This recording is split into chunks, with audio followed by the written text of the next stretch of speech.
Hey everybody, it's Chris Warder again, and today I'm down in Plymouth, Indiana. It's right at the intersection of 37 and 30 in the center of Indiana on the northern end.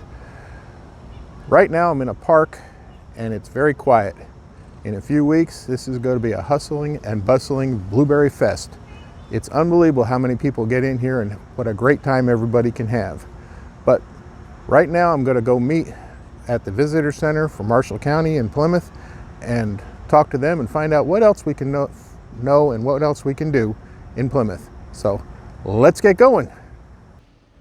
As I said earlier, today I'm in Marshall County and I'm with Plymouth, Indiana with Corey Humes, the director for the Marshall County Tourism Bureau. So Corey, my big question here is what's going on in Plymouth that people should come and see?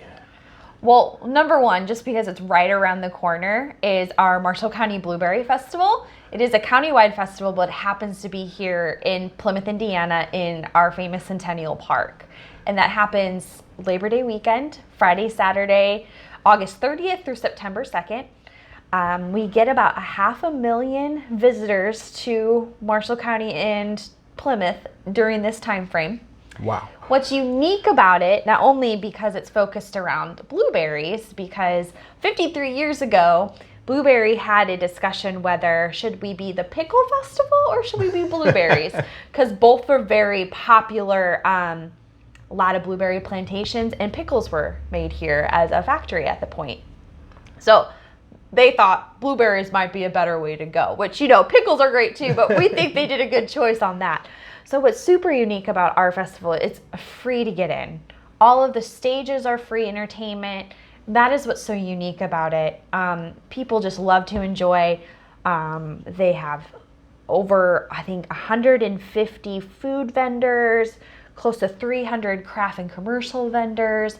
But that's just right around the corner, and that is really, when people want to know what Marshall County is and where they're located, Blueberry really is our claim to fame. So we own that, and we're so grateful for it. And I come to it every year. Do you? Wonderful. And have a wonderful time here. Yay. My whole family comes, and it's just absolutely fantastic. But it is crowded. It is crowded, Wow. especially when that weather is great, which last year we were really fortunate for some healthy weather, not too warm. Yep. But when that weather is in that perfect time, it can get crowded and congested. But we were discussing earlier, Centennial Park really morphs into another, you feel like you're in another place because of all of the vendors and everything that happens during those 4 days. We're really grateful for that. That's fantastic.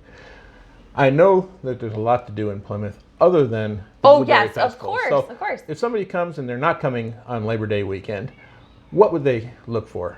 Well, first of all, I really encourage them to come to downtown Plymouth.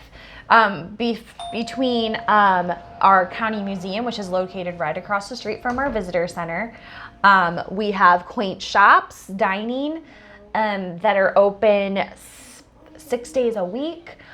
There is really nothing to quite, if you're just in the mood to walk around, that'd be a really good place to start. And especially get lost in our county museum, which we're really fortunate to have across the street.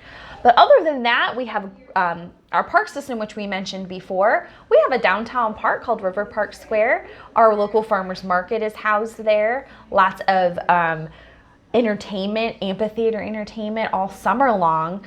And we're just really fortunate to have this right here. A major attraction that is located in Plymouth, but a little off in the cornfield is, we call it the Center at Donaldson. It's actually a convent that started as a convent, but it also has 7 other ministries located on it. So our Ensela College, there's what we refer to as Moontree Studio. So there's a art gallery studio there. There's a conference center. You're able to tour. We take, as long as they know ahead of time, you're able to come visit their chapel, which is phenomenal. And I can share some pictures with you. But those are just some things that I think our visitors may not, we're trying to get more promotion for. So those are just some places to come visit and walk around while you're here. And Marshall County isn't just Plymouth. It is not. That is our county seat. You were right. So we're fortunate to have several incorporated towns here. Plymouth just happens to be the county seat, but My wife absolutely loves walking around Culver. Oh, does she? Yes, we are fortunate to have that in our community. So the community of Culver is located around the second largest lake in Indiana, which is Lake Massanucky. So not only is it is a popular summertime area, but Culver is really revitalizing itself to be a stellar town all year round. So not only during the summer, where a lot of our visitors are visiting because of the lake and the beach, there's so many things to do in that community all year round. They have fantastic dining opportunities, great shops in their Main Street area, and it's home to one of the largest college preparatory schools in the nation, which is Culver Academies. So a little unique. Yeah, you don't expect it when you pull in there to see that, and then No. you see it. The view from Culver Academies is absolutely beautiful out over the lake. Thank you for saying that. It is such a wonderful asset to Marshall County and the Culver community. We are lucky to have it here. Tours, you can walk around the campus. The students will start session soon. They just ended their Woodcraft summer camp, which is a very predominant 6-week summer camp program. But beyond the academy, it just adds another element, not only to Culver, but to Marshall County, that a lot that are new to the area may not be aware of. You also have a couple other communities. One that I drive through all the time is Bremen. Yes, we adore Bremen. It used to be referred to as the Mint City, since we had a lot of mint plantations, and mints were the layman mints. If you're familiar with the football mints, I still recall to them. And they still produce them, are from there. But Bremen is its own great downtown as well. On a probably size of a smaller community than Culver, but lots to just do in their little downtown. And just right outside of its downtown area is the community of Rentown. So that is our little area of Amish in Marshall County. Phenomenal baking goods there. Yes, oh my goodness. If you are in the mood for cheese, baked goods, there's even a restaurant across the street from the bulk shop called the Dutch Maid Eatery. That is another thing to visit too. Quilt shops. It's just our own little version of Shipshawana here in Mishawaka, I guess is the easiest way to kind of promote that. But what's unique about Bremen as well is they are a great Main Street community. So if you're familiar with all the Main Street USAs, they are really working to revitalize as well. A lot of new updated outside businesses in their Main Street area. Really, all of us are trying to collaborate here in Marshall County to make it a great place, not only to visit, but to live.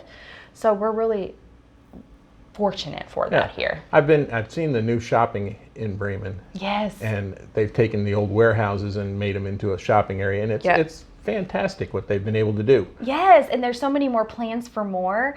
And what's funny about Bremen, so they were voted, the wooden peel, if you haven't visited, is voted one of the best pizzas in northern Indiana.